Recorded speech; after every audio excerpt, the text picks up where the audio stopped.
Dungan sa sunod-sunod nga insidente sa pagpamusil patay sa Jensan karong simanaha. Plano karon ni Konsehal Richard Atendido, chairperson sa komitiba sa Peace and Order sa Konseho, nga imbitahon si Police Colonel Nicomedes Ulaybar Jr., ang City Director sa General Santos City Police Office sa sangguniang panglungsod.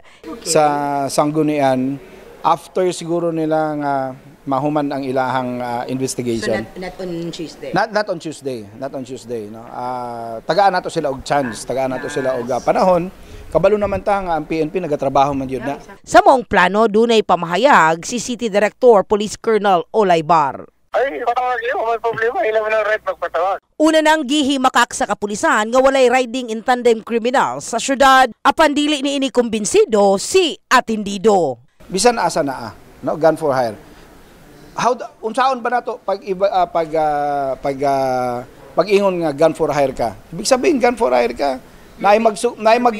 You're being paid. Naay magsugo sa imo. Patya na. Tagaan ta kag ingon ani kadako. You're already considered gun for hire.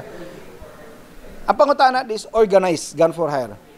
Sa pagkakaron, I believe wala. Kahinumduman nga ang pagpamusil sa Barangay Kalumpang Jensan kagabi ang ika-14 na nga kaso sa pagpamusil patay sa Jensan karong tuiga.